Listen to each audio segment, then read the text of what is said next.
Buenas noches. Continuamos las sesiones de la 7ª jornada de Cultura y Memoria Democrática que en esta etapa organiza la Diputación, como sabéis, con un tema monográfico este año de la Iglesia Católica y la memoria histórica. Es nuestro interés pues tocar uno de los temas puntuales para conocer lo que somos, de dónde venimos y lo que queremos ser dentro de la memoria histórica. Y lo primero es anunciaros que nos acompaña un especialista, un amigo y compañero de la universidad, Leandro Ruiz Sánchez, un especialista en el tema de la Iglesia contemporánea, sus relaciones con la sociedad, y yo creo que quizás uno de los especialistas de la reflexión sobre la Iglesia, que ya sabéis que es un tema un tanto maniqueo, que es un producto de versiones un tanto más ideologizadas desde el rigor de la universidad, que como no puede ser menos que es un profesor catedrático de la Universidad de Sevilla, que lleva ya una trayectoria muy amplia en el campo de la investigación y la docencia sobre el tema de la Iglesia. Yo solamente en la presentación, lo primero, que ya lo conocéis, lo tenéis aquí, darle las gracias por venir a compartir un rato de reflexión y de divulgación de este tema, y que estoy seguro que os va a sugerir muchas matizaciones o muchas sugerencias que después en un pequeño coloquio, si viene bien, estaremos dispuestos a escucharlo de su sabiduría. Yo tengo aquí reflejado de todo un pequeño dossier, siempre me cuelo en el tiempo de la presentación, pero es que es muy grato personalmente presentar a un compañero que tiene ya en sus años académicos pues más de 100 obras de divulgación, de investigación de primer nivel. Temas como digo, la Iglesia Católica en la época contemporánea, en las raíces del siglo XIX, el primer tercio, pero no solamente la Iglesia, o tangencialmente ha trabajado historia local, Sevilla, Andalucía, y otro tema que yo sé que tenemos poco conocimiento, aunque es muy atractivo, que es de la masonería de la Iglesia y el pensamiento laico en la historia contemporánea. Por lo tanto, yo quiero ser muy breve y cortar los 3 minutos, 4 minutos que me haya propuesto, darle las gracias de nuevo a Leandro, que nos va a dar una visión de frente a la secularización, el laicismo de Estado y la movilización de los católicos en el primer tercio del siglo XX. Seguramente que su charla nos deleitará durante un rato y espero que motive el debate, si así lo tenéis a bien. Le doy la palabra al profesor Leonardo. Muy bien. No Buenas sé si tardes. he dicho ante Leandro. Espérate. Buenas tardes, Leonardo. Efectivamente, me ha dicho Leandro un par de veces. Es que pero había trabajado mucho con él. Exactamente. Nosotros en el departamento, Leandro y Leonardo, nos confunden habitualmente, con lo cual para mí es muy grato que me llamen Leandro, porque es también un gran amigo y conocido también de la Universidad de Granada. Habrá estado por aquí en lo que ha organizado, y sobre todo es un gran historiador, desde luego, ¿no? Para mí es muy grato venir a Granada, es una ciudad a la que me gusta venir con regularidad, cosa que hago. Yo soy un poco al otro lado, no soy sevillano, soy alpujarreño, pero de la parte almeriense, con lo cual venir a Granada es como estar, como quien dice, en el antiguo reino de Granada, ¿no? Es bastante grato. Gracias por la invitación, por tanto, y para abordar este tema debemos de tener en cuenta alguna cuestión que ya Rafael ha expuesto, ¿no? El estudio de la Iglesia, el estudio de la historia de la Iglesia, es un tema que no tiene multitudes, es un tema que generalmente no ha sido abordado en las universidades españolas hasta fecha bastante reciente. Ha sido abordado, pero desde determinadas posiciones que a lo mejor no reunían lo que era el método que nos caracteriza a nosotros, el método científico, el método de crítica histórica, el método de análisis que realmente hubiera necesitado, ¿no? En eso España ha sido una isla dentro del contexto europeo, porque el que en la universidad, desde la universidad nos adentrásemos en ese estudio ha costado bastante tiempo. Hemos llegado un poco tarde, es decir, si en Francia, en Bélgica, en Alemania, en Italia, los trabajos sobre la historia de la Iglesia desde la universidad se comienzan después de la Segunda Guerra Mundial, en el caso español, esos estudios han estado hasta los años 80, sobre todo en manos de eclesiásticos fundamentalmente, lo cual no quiere decir que sean malos estudios. Lo que quiere decir es que no se ha abordado como a lo mejor temas políticos que sí se han desarrollado extraordinariamente desde el ámbito universitario. Y además, quienes los trabajamos podemos considerar que somos, como decía un profesor, un catedrático de Córdoba, es un territorio robinsoniano, es decir, somos alguno que trabaja en una universidad, en Córdoba o en Madrid o en Sevilla, alguno también en Granada, pero no ha tenido multitudes. Y desde los años 80 empezamos a trabajar, algunos, ahora la cosa es distinta, se ve con otra perspectiva. Hay más trabajo, más investigaciones, hay grupos de investigación, sobre todo el grupo de Alcalá de Henares, en el que yo he estado participando desde el año 2000 hasta el año 2020, con Feliciano Montero, que lamentablemente falleció, pero eso ha formado una generación nueva de historiadores de la Iglesia que era necesaria, en la que han participado, bueno, pues algunos estudiantes de la Universidad de Granada, que Pablo, que lo vaya a tener el próximo jueves aquí, ¿no? Pero en definitiva, lo que quiero decir con todo eso es que los estudios sobre la Iglesia tienen un déficit en cuanto al número de trabajos que hay realizados. Entonces hay que hablar de lo que sabemos, y hay otras cosas que realmente no están tan estudiadas. Y no están estudiadas, es decir, hasta 1936 o 1939 pues hemos trabajado suficiente. Hace falta más trabajos, por supuesto, más investigaciones, pero hemos tenido los archivos abiertos y no hemos tenido dificultad a la hora de trabajar.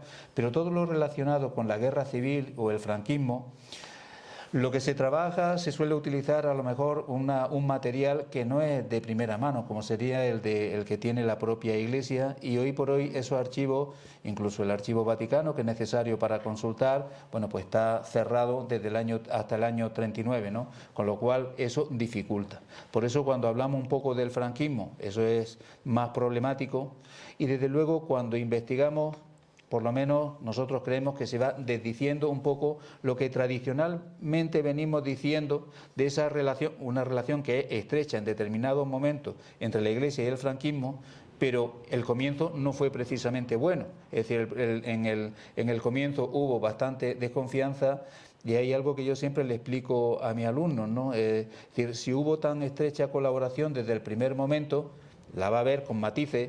Los matices no son muy importantes, no se explica por qué el concordato se termina firmando en el año 53. Se hubiera firmado mucho antes, y es porque, en una tesis doctoral que hemos terminado hace poco en Sevilla, las relaciones entre Franco y la Iglesia fueron bastante dificultosas durante los primeros años, durante los primeros momentos de la guerra. A Franco, desde luego, le interesaba contar con la bendición de la Iglesia. La Iglesia en ese ámbito era en el que podía desarrollarse mejor que en el otro, como sabemos, pero realmente a partir de ahí hay todavía mucho por investigar y mucho que trabajar. Yo solamente quería insistirle en eso, es decir, que está la guerra civil y el franquismo, los estudios que hay, todavía le falta mucha ciencia que descubrir en ese aspecto. No me voy más allá porque el tiempo es limitado. Estos temas generalmente no tenemos ocasión de hablar de ellos, y cuando tenemos ocasión realmente necesitaríamos muchísimo tiempo porque nos desfondamos hablando de ellos, ¿no? La Iglesia y el Estado en la edad contemporánea, lo que es la secularización y el laicismo. Debemos tener claro, siguiendo a un profesor granadino, como el profesor Francisco Carmona, de Sociología, que es un gran experto en secularización y que ha formado parte, sigue formando parte del grupo de Alcalá de Henares, la laicidad, a ver si lo explico bien, la laicidad es el instrumento que va a servir para hacer una sociedad más secular. Es decir, que el laicismo, ese laicismo en algunos casos radical, es lo que fabrica una sociedad que es cada vez más secular, que es lo que va a caracterizar a toda la edad contemporánea, ¿de acuerdo? Desde el primer momento que empieza la edad contemporánea, esta va a ser una de las características, ¿no? Y en esa situación de secularidad, de laicismo, pues hay movimientos, hay el movimiento de los que no creen absolutamente nada y por tanto creen que la Iglesia no debe de tener ninguna presencia en la sociedad, pero también hay otro movimiento, sobre todo el movimiento liberal, que ellos no es que no quieran la Iglesia, sino que lo que no quieren es el papel que la Iglesia ha tenido secularmente desde la edad moderna, como sabemos, ¿no? Ellos son partidarios de reducir, los liberales más avanzados, pero no son los anteriores, ¿de acuerdo? Ellos son partidarios, sobre todo, de reducir al ámbito de lo privado todo lo relativo a las creencias religiosas y, por tanto, las manifestaciones públicas no tienen lugar, no han de tener sentido. Y luego estarán los que van a ser los católicos, los creyentes, que sí van a creer que es necesaria esa presencia en la sociedad. Y para eso hay que explicar que la Iglesia es misionera y la Iglesia, su papel en la sociedad es precisamente manifestarse públicamente, porque eso se puede compartir o no, pero hay que entender que la Iglesia lo que hace es evangelizar, es decir, es su misión y por tanto requiere actuar en el mundo civil. En esa colisión, ya digo, es en donde nos vamos a encontrar durante toda la edad contemporánea. La Iglesia es consciente de que está perdiendo su presencia en la sociedad y en un momento determinado, bueno, pues no se va a conformar con esa actuación y va a intentar recuperar, porque tiene la encomienda de Cristo de conducir el pueblo hacia Dios. Y por tanto ahí es donde se va a producir el litigio. El tema de la secularidad y el tema del laicismo, como pueden imaginar, no es un tema español, es un tema del mundo contemporáneo, de la sociedad occidental fundamentalmente. Es un tema, ya digo, que se va a desarrollar no solamente en España, sino que lo vamos a tener y con más agresividad, posiblemente que en España, en países de nuestro entorno. Quizá el caso más claro es el caso francés, ¿no? Ustedes saben que Francia, yo al PowerPoint no suelo echarle mucha cuenta, pero esto es la nueva historia que estamos haciendo ahora, ¿no? Es decir, el caso francés. Francia es, como saben, la hija predilecta de la Iglesia, ¿no? La hija mayor de la Iglesia, así se refieren todos los documentos pontificios por aquello de la conversión de Clodoveo, ¿no? Pues en esa iglesia francesa, en esa Francia católica, es precisamente donde se van a producir los mayores ataques a la Iglesia desde la Revolución Francesa, que se va a exteriorizar luego a lo largo de todo el tiempo, ¿no? Es decir, por poco que sepamos o recordemos ahora mismo de la Revolución Francesa, dentro de este apartado que estamos haciendo de lo que es el triunfo de la secularidad, del laicismo y de la secularidad, en la Revolución Francesa es un paradigma, ¿no? Es decir, allí se va a expropiar todos los bienes eclesiásticos, se va a aprobar la constitución civil del clero, de manera que los sacerdotes se va a romper con Roma, por tanto, los sacerdotes son elegidos en asamblea. Se va a acabar con las fuentes de financiación de la Iglesia, que no es solamente la desamortización de las tierras, sino es la erradicación del diezmo. Es decir, que es muy antiguo ya, es decir, es en Francia cuando empieza ese movimiento secular con existencia, que va a tener su eco en otros países y quizá el momento que más nos atañe a nosotros, en lo que vamos a ver, que es cómo se movilizan los católicos en España en el primer tercio del siglo XX, nos tendríamos que centrar en la puesta en marcha de la Tercera República Francesa. Francia es para los políticos españoles, de la Segunda República desde luego, pero también con anterioridad, un referente, y lo que hace Francia es lo que nosotros vamos a hacer también. Y esa Tercera República, la que se pone en marcha en 1870, ya digo que va a ser el ideal de muchos políticos españoles. Si repasamos un poco las medidas que va tomando a partir de 1881 hasta 1905, por poner, creo que le va a sonar a algo de lo que se está viendo aquí, como es la Segunda República, ¿no? En primer lugar, bueno, las nuevas leyes educativas, la educación que fuera pública, la educación pública primaria, obligatoria y laica. Eso le suena a la Segunda República, ¿verdad? Los maestros serían laicos, los clérigos abandonarían la enseñanza, la secularización de los cementerios, por ejemplo, pero no solamente de los cementerios, sino también de los hospitales. Es decir, las monjas no pueden estar atendiendo la beneficencia, por ejemplo, los centros de diputación, la secularización de los espacios públicos, con lo cual estamos hablando de finales del siglo XIX, y esto se va a llevar a cabo en España en los años 30, durante la Segunda República, ¿no? La supresión de los crucifijos en los hospitales, es decir, los espacios públicos son desacralizados, ¿no? Secularizados. Se van a restringir las procesiones fuera de los lugares consagrados al culto. A finales del XIX en Francia, ¿cuántos problemas tuvo el traslado del viático durante la Segunda República en los pueblos y ciudades de toda España, por ejemplo, ¿no? La prohibición de, el rosario, por así decirlo, utilizando ese término religioso, ¿no? El rosario de medidas anticlericales o laicistas para imponer la secularidad que se pone en marcha en Francia pueden culminar, por poner dos últimos ejemplos, en primer lugar con la prohibición de la enseñanza por parte de las congregaciones religiosas, que van a ser expulsadas de Francia. Muchas de esas congregaciones van a venir a España y va a motivar la ley del candado de Canalejas, por ejemplo, ¿no? Y la separación de la Iglesia y Estado. Es decir, que a finales del siglo XIX está ocurriendo en Francia, por imponer esa secularidad, ya digo, ese laicismo radical que impone esa secularidad, lo que nosotros vamos a tener en la Segunda República Española. Es decir, que aquí lo que ocurre aquí no es nada que sea desconocido. Lo que ocurre en España no es muy diferente a lo que ocurre en el concierto europeo. ¿De acuerdo? Como aquí tenemos para que ustedes se distraigan un poco, ¿no? Pues ahí tenemos un revolucionario, un comecura, como ustedes ven, y demás, que es algo que caracteriza muy bien un cura atravesado en la boca, algo típico de la Tercera República Francesa, con ese esquema, ya digo, de leyes o medidas que se están tomando a finales del siglo XIX.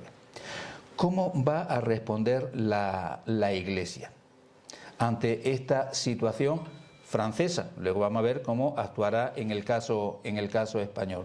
Pues gráficamente, para no perdernos, la Iglesia va a tener, según los momentos, va a actuar de una manera distinta y va a utilizar métodos de recristianización o métodos para frenar esa secularidad.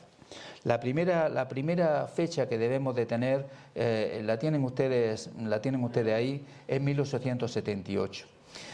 Cuando empieza a arreciar el laicismo y la secularización de la sociedad, la Iglesia romana, hasta Pío IX, hasta 1878, la Iglesia en realidad no se queda con los brazos cruzados, pero espera que el error, la revolución, como aparece en los términos, eso caiga por su propio peso. Es decir, que termine cayendo, porque eso no puede sostenerse y desde luego, y la Iglesia lo que hace es envolverse un poco sobre sí misma. Es decir, hace una política más defensiva, pero no ofensiva. se cierra sobre sí misma, pero, ya digo, ese es el caso, lo mismo lo hace Pío VII, aunque sea encarcelado por Napoleón, que lo va a hacer Gregorio XVI, que lo va a hacer Pío IX. A lo más que llega la Iglesia es a dejar clara cuál es la postura de la Iglesia. Y tenemos ahí a Gregorio XVI con Singulari no en 1832, o algo que todo el mundo ha escuchado hablar de él, el Syllabus Errorum, el anexo a la Quanta Cura de Pío IX en 1854, ¿de acuerdo? Es decir, la condena y demás. Pero cuando eso se ve que no tiene efecto, coincide con la llegada de León XIII, León XIII y los pontífices siguientes, León XIII, Pío X y Pío XI. Pío XI es el Papa de la Dilectissimi, de 1933, aplicada a la realidad española, muere en 1939, van a poner en marcha determinados métodos para actuar, para recuperar esa situación, es decir, para ver, para frenar, pero sobre todo para movilizar a los católicos, movilizarlos para que defiendan sus posiciones. Y hay dos modelos que los tenemos que explicar los dos, porque esos dos modelos son los que luego nos vamos a encontrar en España. En el caso del modelo de León XIII, la explicación que estoy haciendo es una explicación muy genérica, ¿de acuerdo? Luego ustedes, si quieren preguntar algo en concreto y demás, lo preguntan en el coloquio, pero prefiero que aprendan poco de estas cosas que no son explicadas habitualmente y demás, y luego si quieren alguna cosa más concreta yo se la explico, pero con poco para que tengan las ideas claras, ¿no? Con León XIII es un papa elegido mayor, una especie de papa elegido de tránsito, pero en realidad convulsionó la Iglesia del momento. Es aplicable, a León XIII es aplicable lo que se dice de Juan XXIII. Pero Juan XXIII pontificado fue bastante pequeño, además solo de 5 años, convoca el Concilio Vaticano II. León XIII va a estar 25 años y le da tiempo a hacer un programa, sobre todo para reconducir la acción de la Iglesia. León XIII lo conocemos todos por la Rerum Novarum, ¿de acuerdo? De la que habla todo el mundo, pero nadie la ha leído. Y la gente dice lo que no dice la encíclica.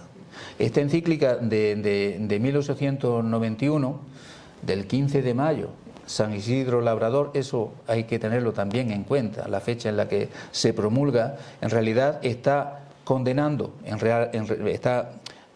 condenando el modelo socialista, pero está condenando también el modelo capitalista, porque está planteando el tema de la justicia social, ¿de acuerdo? Pero muchas veces no se lee bien la encíclica, pero la Rerum Novarum sabemos que es el pilar fundamental de la doctrina social de la Iglesia. Es decir, es en este momento cuando la reactualización del mensaje cristiano toma cuerpo en la doctrina social de la Iglesia, cuya denominación no es de este momento. La doctrina social de la Iglesia, el término aparece en 1931, lo saca Pío XI, del que vamos a hablar a continuación, porque están muy conectados los dos. León XIII lo que va a hacer es ver en esa realidad, es decir, cómo el católico puede aterrizar, todos los católicos pueden aterrizar en este mundo que se le está yendo de las manos, es decir, la Iglesia, y empieza mediante determinadas encíclicas, que las tienen ustedes aquí, y demás, Diuturnum, Immortale, Libertas, Homilie de Solicitud, Sapientiae, es decir, una batería de encíclicas en la que dice, bueno, la Iglesia no tiene por qué ser monárquica, no tiene por qué defender la monarquía. La Iglesia es indiferente a la forma de gobierno. Esa encíclica es la que se utiliza en 1931 por los obispos españoles cuando dice, oye, que nosotros monárquicos no tenemos, porque la doctrina social de la Iglesia lo que está diciendo es otro. Por eso hay que explicar a León XIII para entender luego el comportamiento de los católicos españoles a la altura del año 31. Lo que está haciendo él, como digo, es promover, es decir, actualizar sin alterar el fundamento del mensaje evangélico, ver cómo tiene que actuar el católico en el mundo que le ha tocado vivir. La doctrina social de la Iglesia, muchas veces el tema social nos despista, creemos que es el mundo laboral y en realidad lo que está definiendo, y el compendio lo pueden ustedes consultar en la página del Vaticano y demás, cómo debe de comportarse el católico, vamos, si leen la actualidad, pues con el tema político, pero con el tema de la ecología, es decir, que eso se está renovando continuamente, ¿de acuerdo? Bueno, ¿qué modelo de acción es el que va a plantear León XIII? Así gráficamente, como tenemos a León XIII y a Pío XI, ustedes se van a quedar con dos palabras, ¿no? Por un lado, obras y por otro lado, personas. ¿De acuerdo? Bueno, León XIII lo que va a promover es el método del movimiento católico. El movimiento católico. ¿Qué es el movimiento católico? Pues según la Nunciatura Española en 1896, le voy a leer lo que es ese movimiento católico.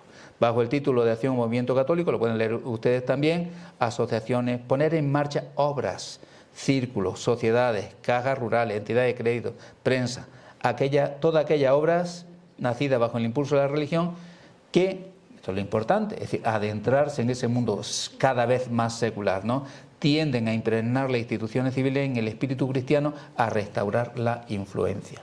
Es decir, ya digo, son poner en marcha numerosas obras, ahora vamos a ver algunas fuera, luego vamos a ver las que se ponen en marcha en España. Ese movimiento católico, fundamentalmente, lo que va a poner en marcha son ese modelo que aparece abajo de unión popular, unión económico-social y unión electoral. Eso es ya de 1910, ya muerto, pero está hecho sobre la base del planteamiento de León XIII, ¿no? La unión popular es la propaganda en general, ¿de acuerdo? La unión económica social, pues todo el ámbito social que va desde poner en marcha los círculos católicos, los sindicatos católicos, luego los sindicatos libres, porque van evolucionando, los economatos, las cooperativas, las cajas rurales, y es decir, todo ese movimiento económico-social. Y luego la unión electoral, pues poner en marcha organizaciones políticas, ¿de acuerdo? Es decir, que los católicos tienen que ir, y se dice en la época, los católicos tienen que ir a los centros de decisión y allí se tienen que manifestar como lo que son, es decir, como católicos, ¿de acuerdo? Es decir, que la unión popular, el desarrollo, por ejemplo, de la prensa, una frase de finales del siglo XIX, ¿no? Bueno, y aquí tenemos periódicos de esta naturaleza, aunque sean un poco más tardíos, ¿no? De los años 30, como es ideal, claro, y demás, porque claro, es que esas obras luego se van a poner en marcha, como vamos a ver, ¿no? Esa unión popular, ese movimiento periodístico católico que es bastante importante, como se decía a finales del 19, si San Pablo hubiera nacido ahora, sería periodista. O la frase en latín es Christi concurso non impare, es decir, oponer a la prensa liberal, a la prensa revolucionaria, pues los escritos católicos. Es decir, los católicos, es decir, la sociedad no va a la iglesia, el púlpito no nos sirve, pero la hoja volandera, el periódico, llega a la fábrica y lo lee el obrero. Es decir, que es muy importante, mediante estas obras se va a poner en marcha, se va a desarrollar todo ese programa. Por poner algunos ejemplos que a lo mejor conocemos.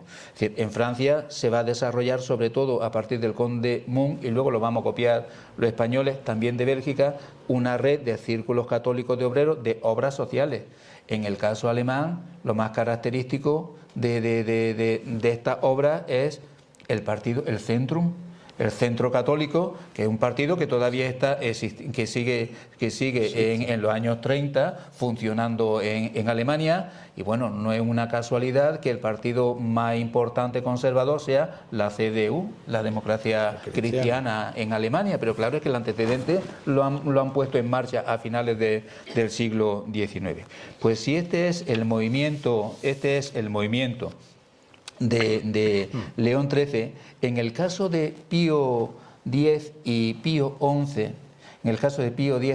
XI, en otro contexto distinto y a través de esa encíclica, el Firmo Propósito, pero sobre todo la Ui Arcano Dei de 1922, van a poner en marcha, es que estamos en el periodo de entreguerras.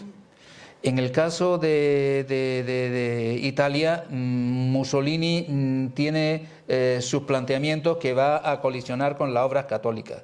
Entonces, el planteamiento para hacer presentes los católicos en la vida pública va a ser no tanto la obra, sino las personas. Por eso digo, son dos métodos distintos y ese método ahora es la acción católica, pero ustedes se van a extraer de la acción católica que ustedes pudieron conocer o que ustedes han escuchado de sus padres. Es otro tipo de acción católica la que se desarrolla antes de Pío XII, la del periodo de entreguerras, que no es la que va a existir con posterioridad. Obras y personas como métodos. Bien, ya conocemos todo ello, creo que vamos medio bien de tiempo y demás para no cansar. ¿Qué pasa en España?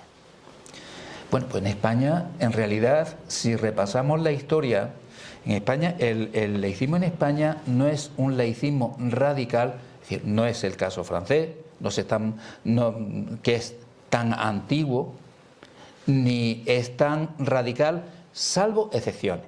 Es decir, que hay movimientos muy radicales.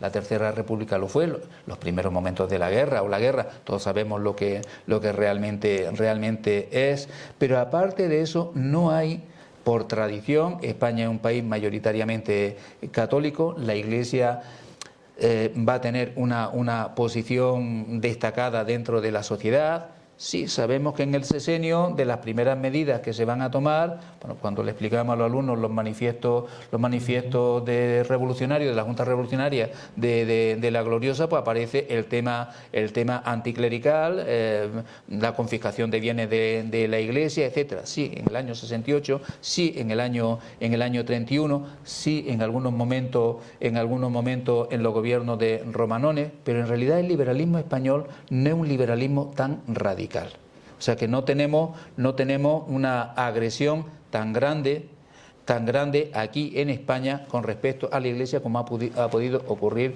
en otros países. Eso hay que tenerlo en cuenta. En segundo lugar, hay que tener en cuenta, como le he puesto ahí, que los católicos españoles son una familia muy avenida. Muchas veces a la Iglesia la vemos como un bloque y en la Iglesia hay muchas realidades distintas.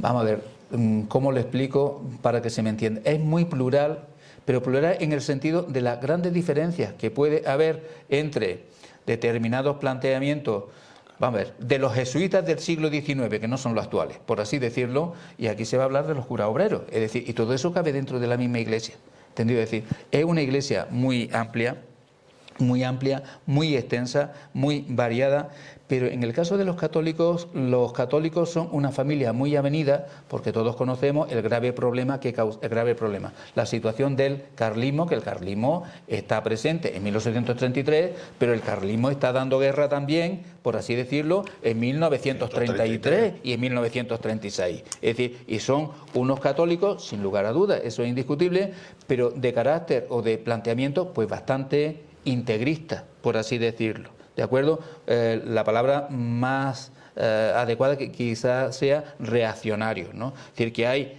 católicos reaccionarios, integristas, desde el siglo XIX y durante el siglo XX, reaccionarios. Hay otros que son liberales, católicos liberales, es decir, que a lo mejor de esos que decía yo al principio, que son esos católicos, bueno, que quieren reducir todo lo que es manifestaciones religiosas al ámbito de lo privado. Pero todo eso, ya digo, forma parte del conglomerado católico, y a la hora de poner en marcha cualquier tipo de movimiento nos encontramos que por las juntas se va el agua, ¿de acuerdo? Porque los católicos son bastante, como digo, están bastante divididos, pero sobre todo entre ellos los enfrentamientos son constantes y son bastante radicales. Lo que leemos la prensa del siglo XIX, que es mejor que la del siglo XX y la del siglo XXI, por lo menos literariamente hablando, vemos la cantidad de polémicas y enfrentamientos entre los católicos, pero claro, es que esos periódicos que se llaman católicos son periódicos de una determinada familia ideológica que desde luego está compitiendo por un mismo espacio electoral con otros católicos, y realmente lo que ahí se lee pues realmente es, podríamos decir, y en términos eclesiásticos, bastante poco edificante, ¿de acuerdo? El enfrentamiento que hay entre ellos, ¿no? Quizá una manifestación de esa situación es este folleto de Félix Sardá, es un integrista católico del 19, el liberalismo es pecado. Bueno, el liberalismo no es pecado. Es decir, como dejó bien claro León XIII en la encíclica Liberta en 1888, pero lo que quedaba y lo que quedó aquí fue eso: el liberalismo es pecado. Y ustedes creen que no tiene trascendencia, pero yo la edición que tengo en mi casa es de 1964. Es decir, ese folleto se ha seguido reeditando a lo largo del tiempo. Por todo eso, bueno, aquí tenemos... A pesar de que, ya digo, no hay radicalidad en el caso español, salvo momentos concretos, lo cierto es que la Iglesia cualquier ataque lo vivía como ya está aquí la revolución. De nuevo, la idea francesa, que son las ideas que hay aquí, realmente van a acabar, y por eso no podemos encontrar, bueno, a la idea de que en España puede haber, como en Alemania, un Kulturkampf, una guerra contra lo moderno, que en realidad la que promovió Bismarck contra la Iglesia Católica hasta que la necesitó el partido del centro, ¿no? Los enemigos de la Iglesia. Todos estos son folletos que nos podemos encontrar en donde se manifiesta, como digo, todo ese ataque. Importante: familia mal avenida y cómo dirigir cualquier tipo de movimiento católico en el caso español.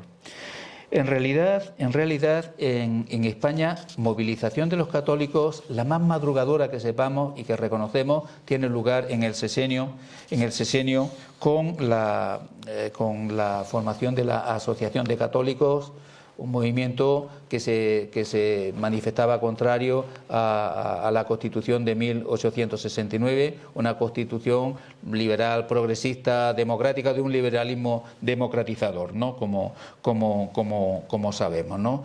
Pero en realidad no hay mucho más movimiento. Si hay la fundación, un intento de poner en marcha un partido católico en 1881, la Unión Católica de Pidal, que de momento todos los carlistas, todos los integristas se van a lanzar contra ellos.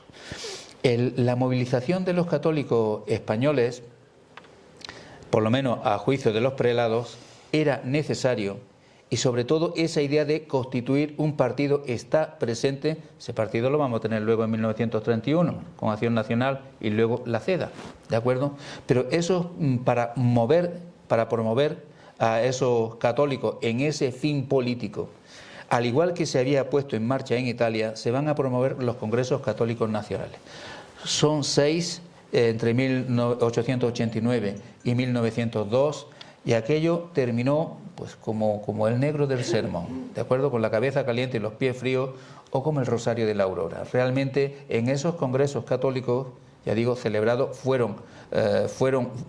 se manifestó ese enfrentamiento entre los católicos. Es decir, los obispos promueven congresos para poner de acuerdo a los católicos españoles, porque el Papa ha escrito a los católicos españoles la conmulta en 1882 y le dice: es conveniente que, palabras pontificias, unáis en apretado haz, que era el término que se emplea en 1882, y como están haciendo vuestros vecinos franceses, organicéis, ¿no?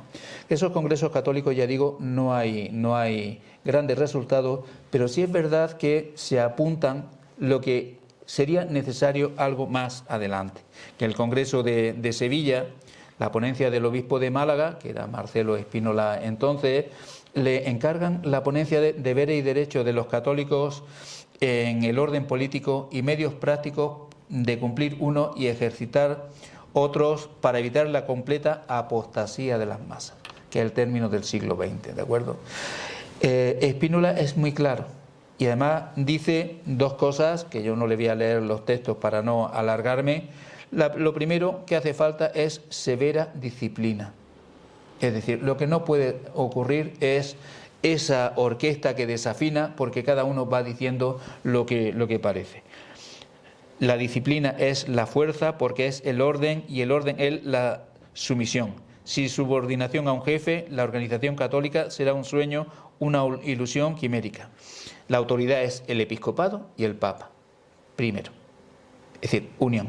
Y lo segundo, el otro requisito, y entroncamos ya con el movimiento católico, para la organización es indispensable, textualmente, es una prensa que no desplegando otra bandera que la de la caridad nos una, no nos divida, duele, es decir, explica la situación que está viviendo la prensa católica, la prensa que se llamaba católica en España, y que realmente, desde luego, faltar a la caridad entre unos y otros era una realidad. Faltaba autoridad. Bueno, esta es la crónica del Congreso, están todos publicados, y el discurso de Marcelo Spínola.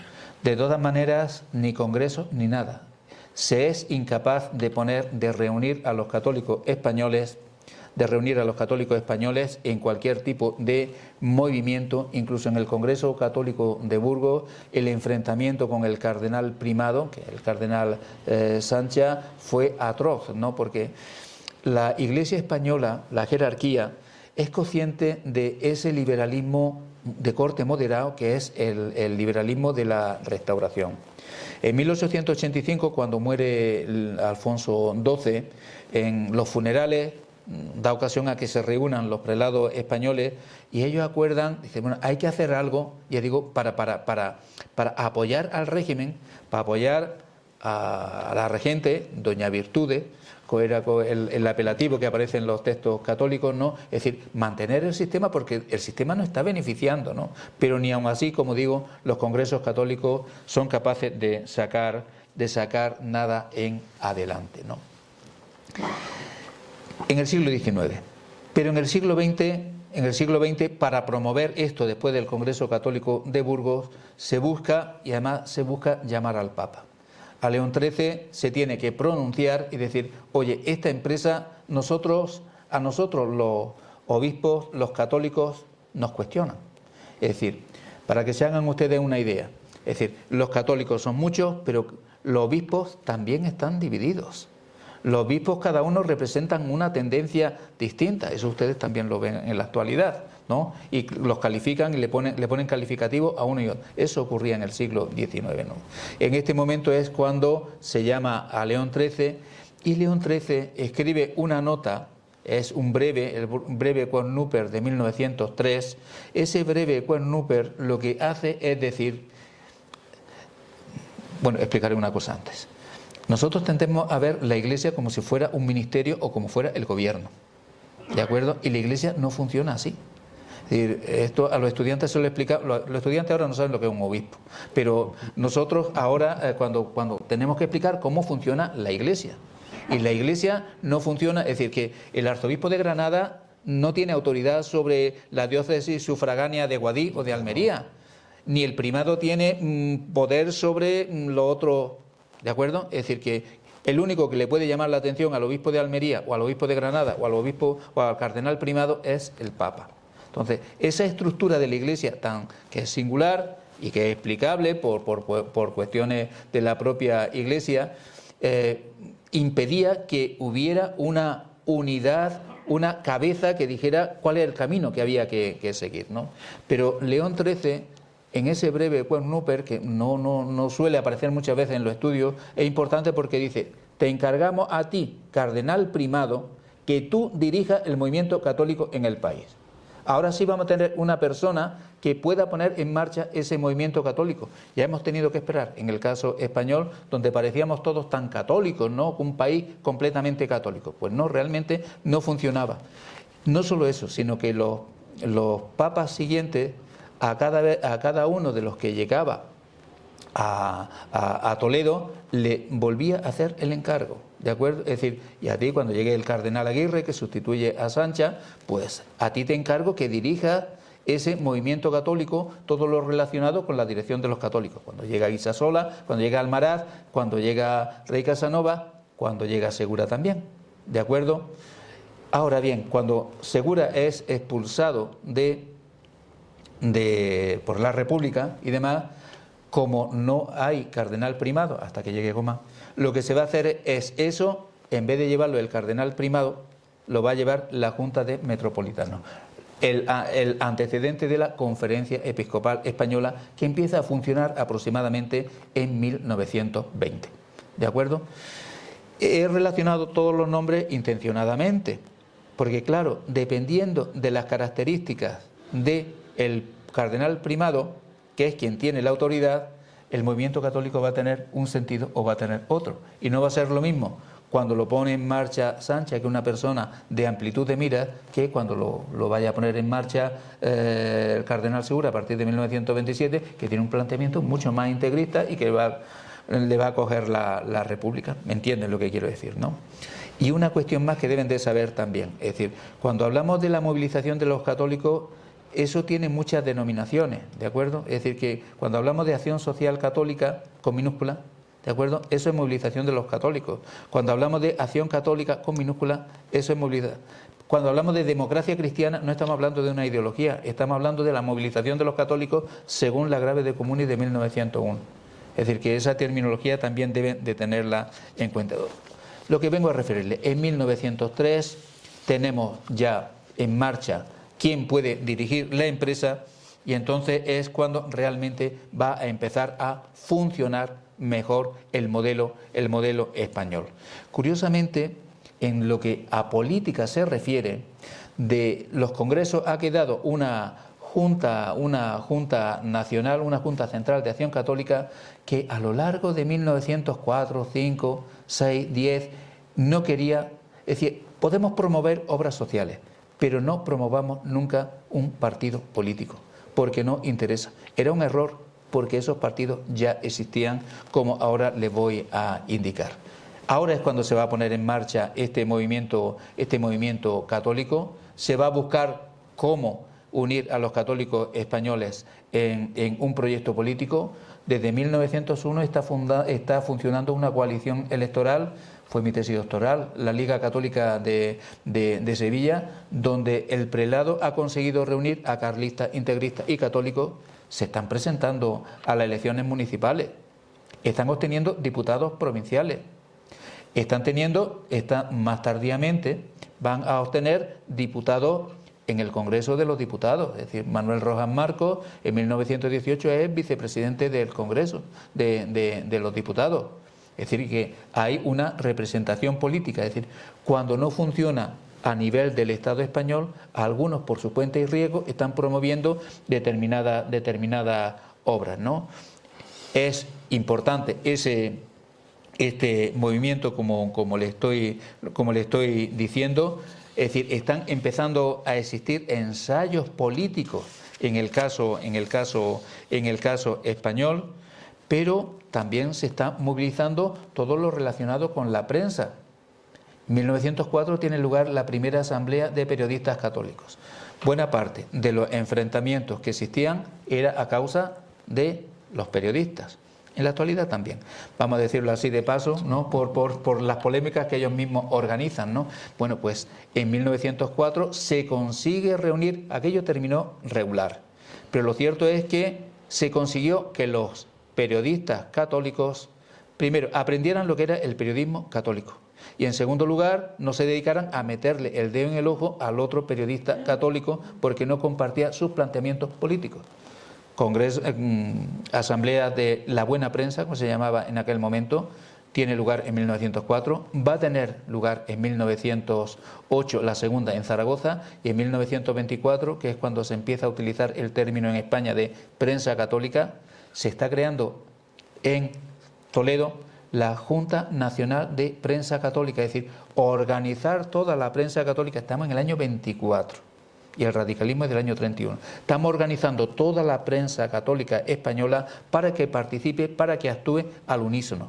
Y no solo eso, sino que lo más importante, se están promoviendo determinadas estructuras, por ejemplo, el Día de la Prensa Católica, la coestación que se empieza a hacer en 1916, que se extiende en Sevilla, en 1918, que se extiende a toda España para recaudar fondos, porque la prensa católica ha de sostenerse, ¿de acuerdo? Y de esta manera se va a financiar toda la prensa católica. Ya digo, con esa coestación se va a crear el Tesoro Nacional de la Buena Prensa, que es como se viene a hacer, y ese dinero se distribuye lo que necesita el debate, lo que necesita, ¿de acuerdo?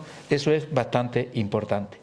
La Asamblea de la Buena Prensa. Se van a promover determinadas, ese es el lema en lo necesario, unidad. En lo dudoso, libertad. y siempre caridad, ¿no? Que es lo que no he añadido ahí.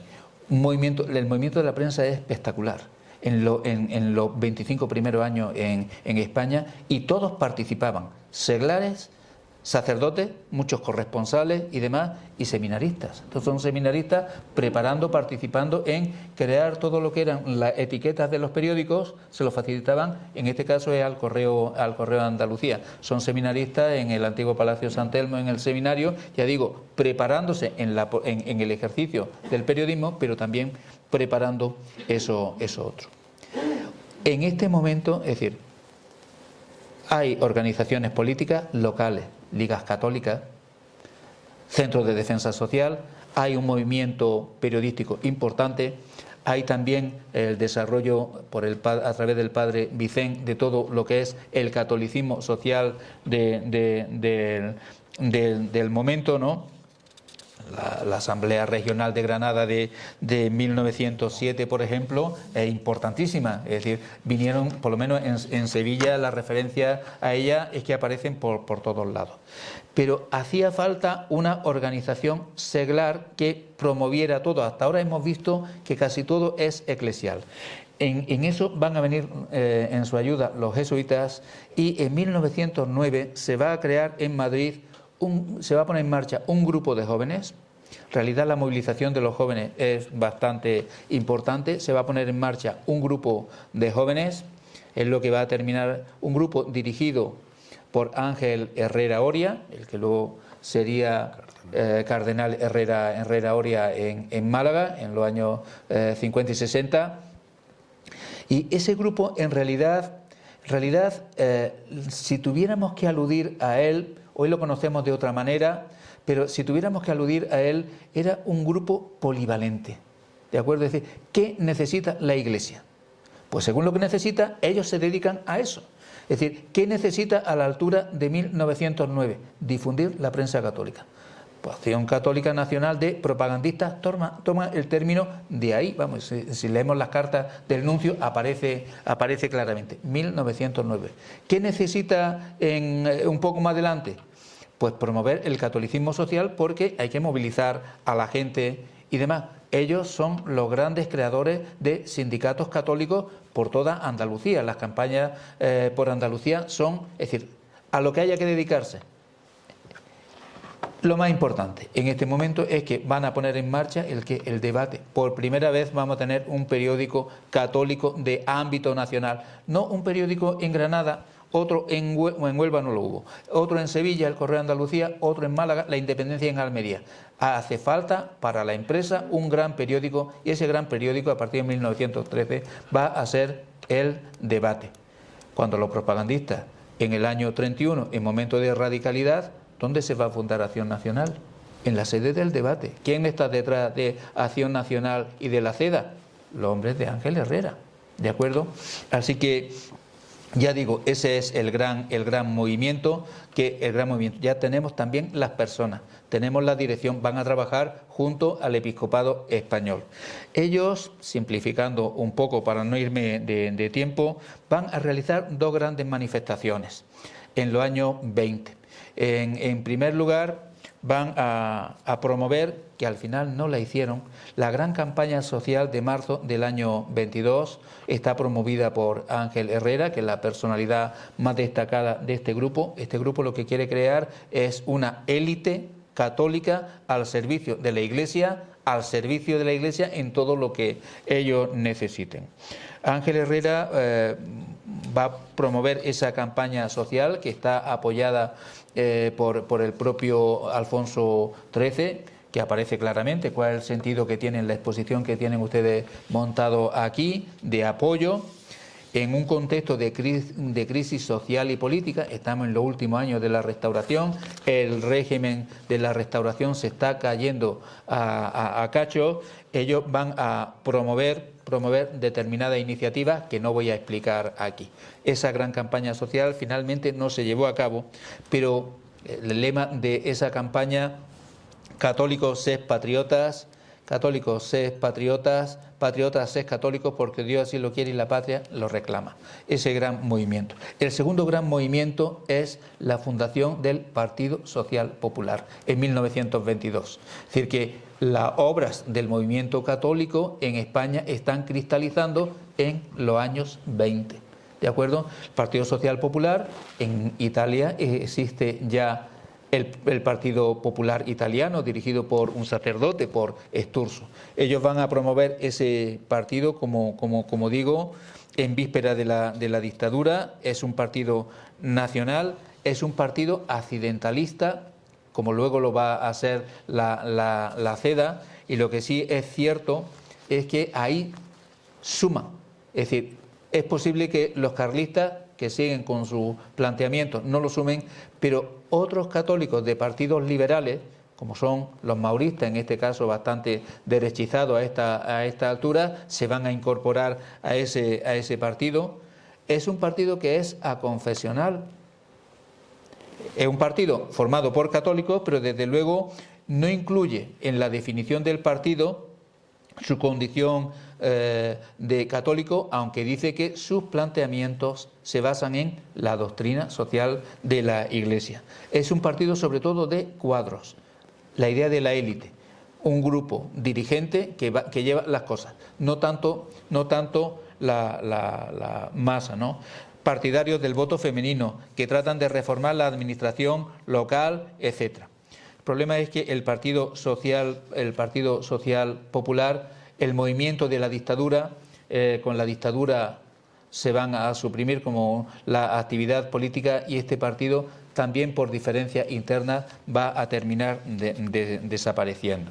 ¿De acuerdo? Pero es un partido, ya digo, por primera vez que tenemos un partido que es un partido católico. Por tanto, el movimiento católico está dando su resultado.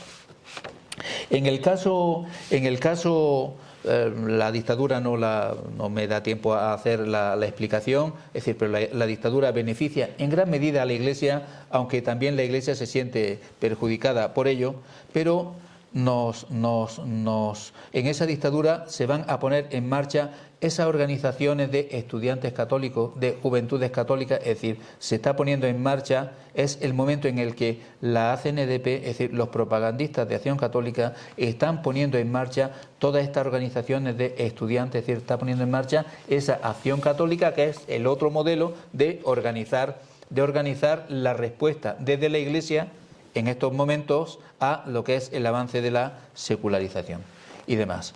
Nos ahorramos lo que dice Ángel Herrera y llega la Segunda República, que quiero plantear cómo se mueve, cómo aquí eclosionan los modelos de organización de los católicos.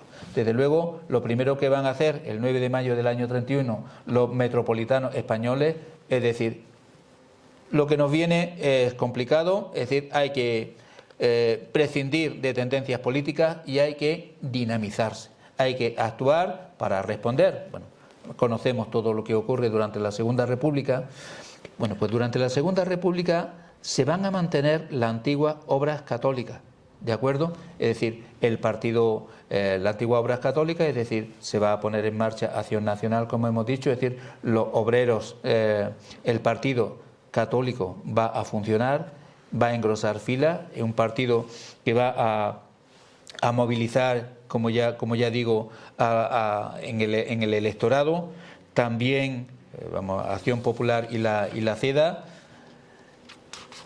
En ese partido, bueno, se van es un partido ciertamente moderno. En su interior va a existir un movimiento femenino importante es decir, el movimiento de las mujeres de Acción Popular y de la CEDA es importante. Se va a promover la acción de la juventud con reparos, porque se dice que la juventud tiene que dedicarse al estudio y demás. Se va a poner en marcha vinculado al partido. Todo lo que es acción obrerista, es decir, el apoyo obrero que viene de esa creación de corporaciones obreras donde ha participado Gil Robles. Gil Robles es conocido sobre todo porque es el secretario general de la Confederación Nacional Católico Agraria en los años 20, ¿de acuerdo? De esos sindicatos católicos, pero al mismo tiempo, si esos son las obras, es decir, que son una realidad en una actitud ofensiva, al mismo tiempo se van a poner en marcha las distintas obras, la distinta movilización de personas a través de la acción católica. Es decir, esa acción católica está dirigida por Ángel Herrera, al margen de las obras, y esa acción católica, ya digo, va a actuar pues promoviendo, por ejemplo, cuestaciones, organizando las semanas por Eclesia y Patria, es decir, movilizando a la sociedad al margen de los partidos, ¿de acuerdo? Y va a actuar como correa de transmisión al mismo tiempo en aras de un mismo fin. ¿Qué digo yo? Va a promover, las mujeres de Acción Católica van a promover conferencias, por ejemplo. ¿A quién van a llamar? Pues a los de la CEDA, ¿de acuerdo? Están interconectadas. Si hay una cuestación, eso lo encontramos en la documentación, el apoyo económico se va a hacer a los movimientos Acción Obrerista o a la Asociación de Mujeres y demás. ¿Qué quiero decir? Y con eso voy a concluir, ya digo, porque lo que quería era mostrarle ese modelo y cómo España no está al margen de lo que ocurre en otros países, que a la altura de los años 30, precisamente en un momento de mayor radicalidad, los católicos, en el caso español, sí son capaces de organizarse, de formar estructuras como han existido en otros lugares.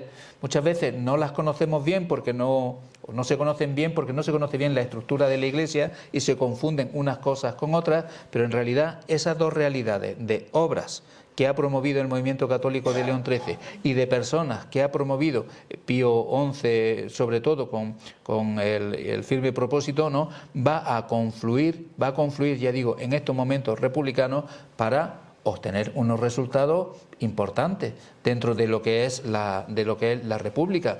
A la altura de 1933, la gran movilización de las personas la hace Ángel Herrera entre marzo del 33 y octubre del año 33 y explica en gran medida el éxito que tienen las derechas. No tanto el voto de la mujer, o los confesionarios, como se puede decir, es que la movilización que ha hecho la Iglesia en ese preciso año es bastante importante.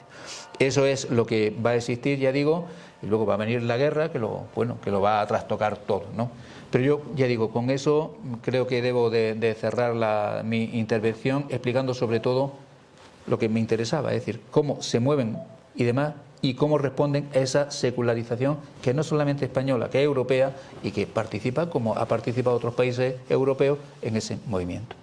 Muchas gracias. Muy bien, magnífico.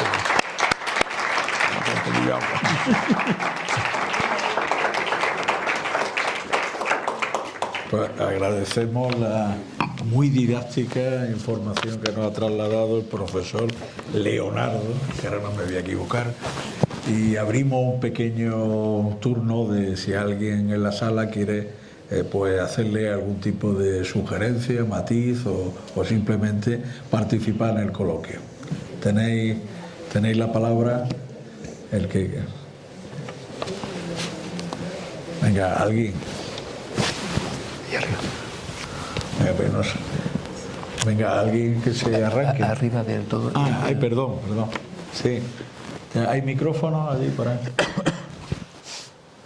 Intervengo. Sí, tiene buena voz. Se te escucha. Bueno, agradecer la intervención. Quería comentar, seguramente tenemos posiciones muy diferentes porque la intervención ya cuando hablaba de laicismo radical y este tipo de cosas, pues entiendo que lo entiende como algo malo, o por lo menos eso me ha parecido de notar en la intervención. Sin embargo, quería destacar que en el caso español, por lo menos todo lo que he podido conocer, hay una importante penetración del laicismo en el propio movimiento católico, si bien es evidentemente minoritario, pero hay organizaciones católicas que son claramente laicistas y si acaso de ese laicismo radical al que usted hacía alusión. Y sin ir más lejos, en la propia República, quizá me pueda corregir, fue Maura quien acompañó creo que era Segura en ese momento, al cardenal Segura, que lo acompañó a la frontera. Y quiero decir que fueron católicos los protagonistas en algunas ocasiones de algunas de las medidas más, digamos, simbólicas de la implantación de la separación de Iglesia y Estado, entre otras medidas de la implantación del Estado laico, ¿no? Entonces, bueno, quería un poco señalar eso y decir que eso a día de hoy sigue teniendo una traducción, y algunas de las organizaciones más destacadas del movimiento laicista son redes cristianas, son católicas por el derecho a decidir, y bueno, y otras organizaciones y colectivos que forman parte además del movimiento católico. Entonces, bueno, quería como hacer más esa puntualización y bueno, y si acaso pues si pudiera comentar un poco al respecto. Bueno, vamos a ir por partes, como las integrales. Es decir, cuando hablo de radicalismo, de laicismo radical, obviamente se entiende que si a una congregación religiosa se le confiscan todos los bienes, eso es laicismo radical. Es decir, que no es creo que no es un planteamiento personal mío, sino que a todas luces, si se le arrebatan, ya digo, lo que son las propiedades, les corresponda o no, pero las tiene, y demás, o si se expulsan a todos los religiosos de un país, yo creo que debemos de entender, sin ser extremosos en uno u otro sentido, que eso es una expresión de laicismo radical, ¿de acuerdo? Es decir, hoy eso es muy difícil que en unos tiempos en los que somos bastante más sensatos que en tiempos pasados, pues eso pues no nos parece. Es decir, podemos arrebatarle y demás determinadas posiciones, pero desde luego no actuar expulsando a las congregaciones religiosas de Francia, que realmente es lo que va a ocurrir. Estamos hablando de salir entre unos 30.000 religiosos de Francia. Eso por un lado. No he tratado yo en estas cuestiones, tratando esta y otras que trato, obviamente, en mi investigación procuro ser bastante preciso a la hora de utilizar los términos, y desde luego no he querido dar la sensación de estar ni con uno ni con otro, sino sencillamente exponer, porque mi intervención ha sido bastante expositiva en ese sentido, ¿no? Y en cuanto a lo que usted dice, lleva razón, obviamente, ¿no? Es decir, pero yo le he indicado que es que la Iglesia es bastante más plural de lo que parece, y que la extensión entre uno extremo y otro pues es bastante clara, ¿no? Es decir, y hemos hablado de los carlistas como bastante reaccionarios, pero hay otras posiciones. Bueno, aquí está la figura de López Dóriga, en el caso de Granada, ¿no? Es decir, que una persona del canónigo cordobés que termina muriendo, Rocafull, por ejemplo, sobre los sacerdotes republicanos en la República que se manifestaban en contra de estas disposiciones. Bueno, Feliciano Tezano hizo su tesis doctoral y el grupo de Alcalá ha publicado el libro. Es decir, que eso también existe, es decir, que eso no lo ocultamos. Lo que yo he tratado de explicar sobre todo es esa iglesia institucional del momento, la fundamental, la prioritaria, que es la de van a existir otros católicos desde luego, cómo se encauzan y cómo actúan, obviamente. Esa es la explicación mía de hoy. La existencia de lo que usted dice, por supuesto. Todos conocemos teólogos, precisamente estábamos, antes de la conferencia estábamos hablando de la variedad de teólogos que hay, y algunos participando de las facultades de teología de la Iglesia, ¿no? Es decir, que yo reconozco que sí, que lo que usted dice es cierto, que existe. Pero vamos, que yo no he tratado de marginar eso, sino sencillamente lo que tocaba era explicar cómo se organizan los católicos, y mayoritariamente están encuadrados los accidentalistas en la CEDA. Obviamente el carlismo va a seguir existiendo y va a tener otro planteamiento distinto, más minoritario, que tampoco lo he explicado, reaccionario frente a lo que usted está planteando.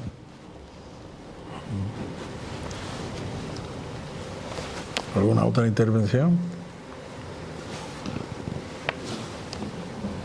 Si no, te hago una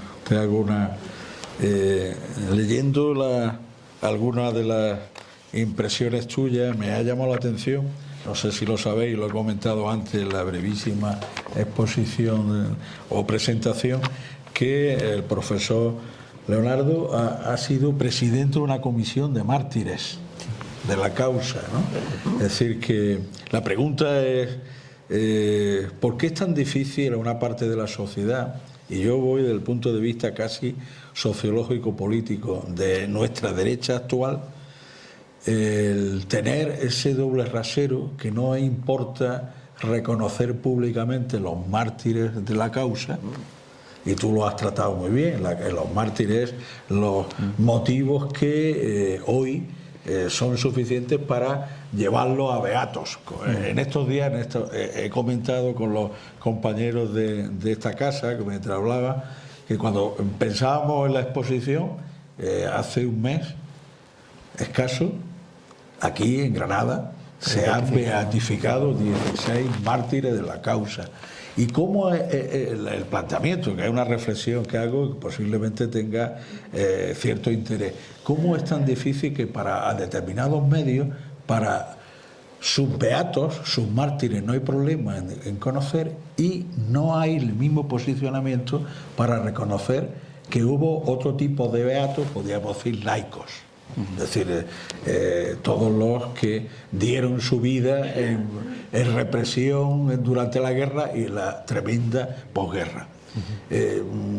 ¿Es verdad que la Iglesia tiene distintas posiciones sobre esto? Vamos a ver. Actual, y eso es una... Sí, es una. Vamos, yo te cuento. En realidad, he presidido la Comisión de Mártires de la Iglesia de Sevilla. Te diré, en Granada hay pocos, porque la mayoría de los sacerdotes asesinados en la división eclesiástica del 53 eran de la parte de la Alpujarra y demás. Todo eso han ido en la de Almería, por ejemplo. Eso.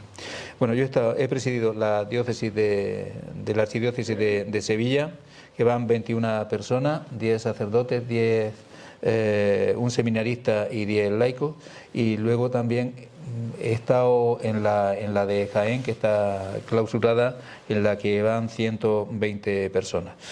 En primer lugar, yo en las dos comisiones el único laico que había era yo, y yo he trabajado muy a gusto. A mí nadie me ha dado instrucciones, seguramente no lo hubiera tolerado tampoco.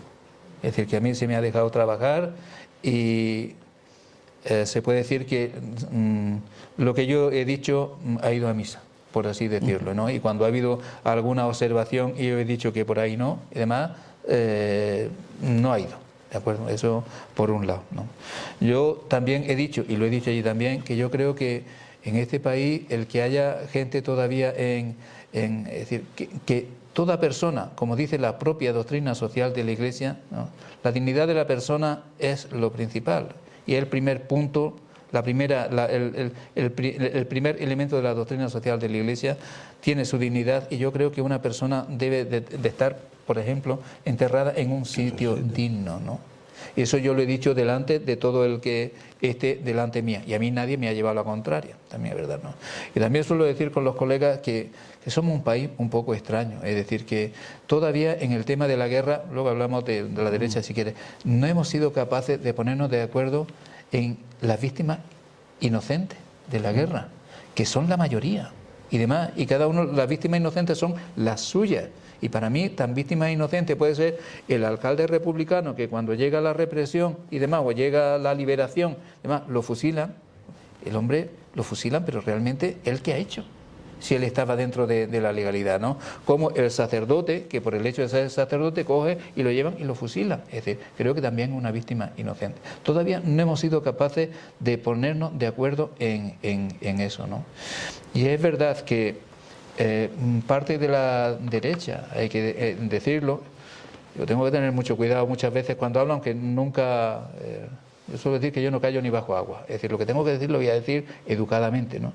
Y demás, pero es verdad que la derecha no es capaz de aceptar eso, pero muchas veces tampoco la izquierda termina de aceptar esta otra cosa, ¿no? Es decir, que Yo creo que nos hace falta un poco enfriarnos la cabeza y demás y tener altura de mira por parte de todos, ¿no?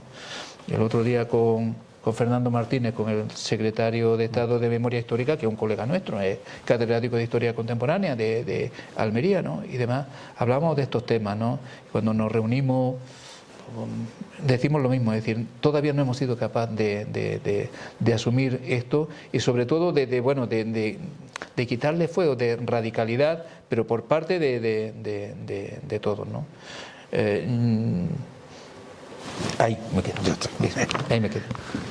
Si alguien quiere apuntar a alguien más, es un tema que nos deje indiferentes, desde luego. ¿No? Es un tema, ya digo, se procura, es decir, muchas veces cuando hablamos del tema de los mártires uno procura hacer pedagogía en ese ambiente que está ahí, pero también cuando nos reunimos y hablamos en otro espectro también se dice, pero también hay que respetar a los otros, ¿no? Y demás. Bueno, me ha gustado mucho tu exposición porque he visto una parte que yo desconocía bastante. Pero me quedo con la gana y te hago una invitación brevemente. ¿Cómo me definirías tú la fusión que hace la Iglesia posguerra? ¿La Iglesia? Posguerra. Posguerra con el franquismo. Ese nacionalcatolicismo que, por lo que tú has dicho, da la impresión de que es una parte católica más radical, pero que era muy numerosa. Bien. Bueno, vamos a ver. Yo voy a tratar de exponer algo que empezamos a ver en la documentación. Y es lo siguiente. El noviazgo o el maridaje entre la Iglesia y el franquismo es de finales de los 40, es de los años 50. Y hasta los años 50, es decir, el nacionalcatolicismo va a tener sentido claramente en los años 50, en donde el franquismo se ha tenido que despojar de algunas cosas, nunca del autoritarismo, por supuesto, y demás, pero se ha tenido que despojar de determinados planteamientos que la Iglesia no transigía. Lo que pasa es que eso no es muy conocido, ¿de acuerdo? Es decir, que ese nacional, al final la Iglesia se siente cómoda, ya digo, en ese franquismo, pero en el primer franquismo, que es el que ahora estamos descubriendo, las diferencias eran bastante notables, tan notables como que, sobre pretexto de repatriación de determinados niños de la guerra y demás, el Vaticano persona aquí a Ildebrando Antoniuti, no como nuncio, sino viene a solucionar un problema de repatriación de niños.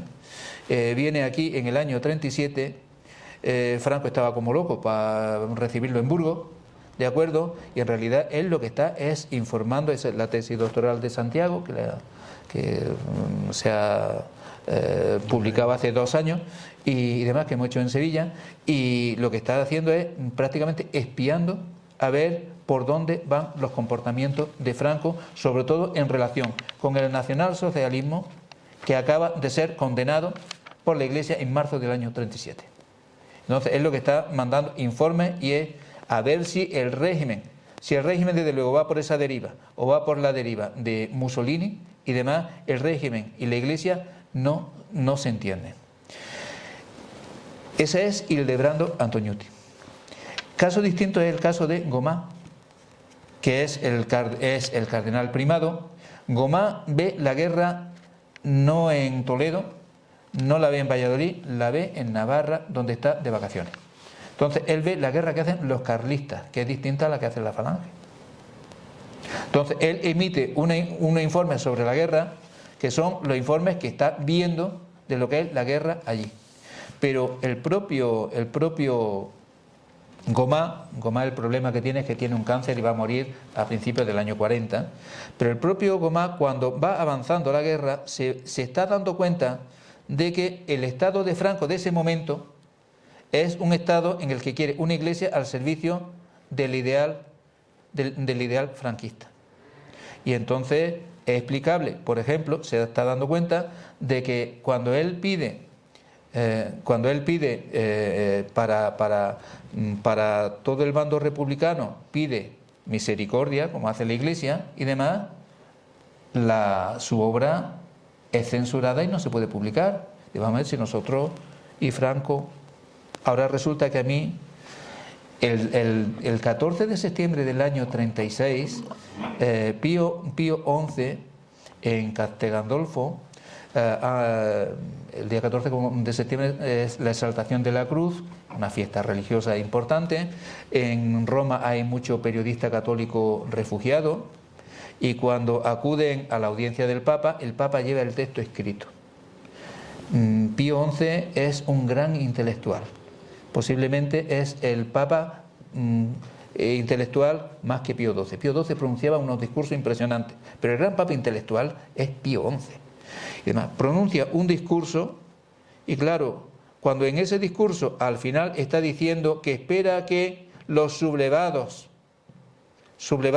atiendan, es decir, respeten las vidas de los que están ocasionando esa muerte, incluso a los sacerdotes, eso el gobierno de Franco lo impide que se publique en España.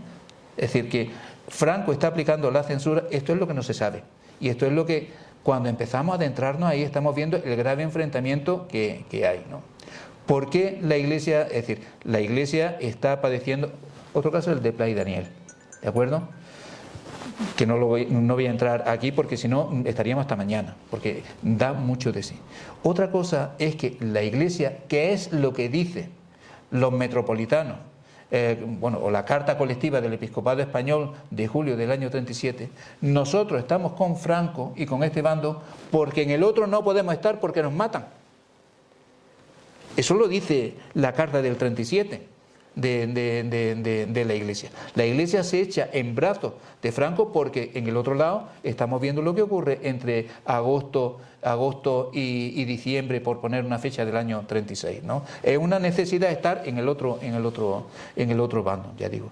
Cuando empezamos a rascar y demás, vemos que las cosas no son como una historiografía tradicional viene diciendo. Tenemos un grave problema, que también lo decimos.